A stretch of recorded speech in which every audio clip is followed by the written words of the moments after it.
Nalgonda municipal corporation పరిధిలో ఇంటి నెంబర్లు, సరైన లింక్ డాక్యుమెంట్లు లేని ఇళ్ల సమస్యలను పరిష్కరించే నిమిత్తం క్షేత్రస్థాయిలో ప్రత్యక్షంగా పరిశీలించి వివరాలను సేకరించినట్లు జిల్లా కలెక్టర్ బి. చంద్రశేఖర్ తెలిపారు.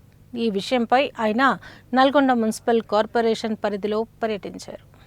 రాష్ట్ర గృహ నిర్మాణ శాఖ మంత్రి పొంగులేటి శ్రీనివాసరెడ్డితో జరిగిన ఇందిరమ్మ ఇళ్ల సమీక్ష సందర్భంగా రాష్ట్ర రోడ్డు, భవనాలు, సినిమాటోగ్రఫీ శాఖల మంత్రి, జిల్లా మంత్రి కోమటిరెడ్డి వెంకటరెడ్డి నల్గొండ మున్సిపల్ కార్పొరేషన్ పరిధిలో సుమారు 9,645 ఇండ్లకు ఇంటి నెంబర్లు, లింక్ డాక్యుమెంట్లు లేక ఇబ్బందులు పడుతున్నారని, ఈ సమస్యలను పరిష్కరించాలని మంత్రి దృష్టికి తీసుకురాగా ఈ విషయమై వెంటనే తగు చర్యలు తీసుకోవాలని జిల్లా కలెక్టర్ను ఆదేశించారు. ఈ మేరకు జిల్లా కలెక్టర్ రెవెన్యూ, మున్సిపల్ అధికారులతో కలిసి పట్టణంలోని పానగల్లు సమీపంలోని వడ్డరవాడ, ఐటీ టవర్ ఎదురుగా సుందరయ్య కాలనీ ప్రాంతాల్లో పర్యటించి అలాంటి ఇళ్ల వివరాలను తెలుసుకున్నారు. ఈ సందర్భంగా ఆయన లింకు డాక్యుమెంట్లు లేకపోయినప్పటికీ, ఇంటి నెంబర్లు లేకపోయినప్పటికీ గల కారణాలను గ్రామస్తుల ద్వారా అడిగి తెలుసుకున్నారు.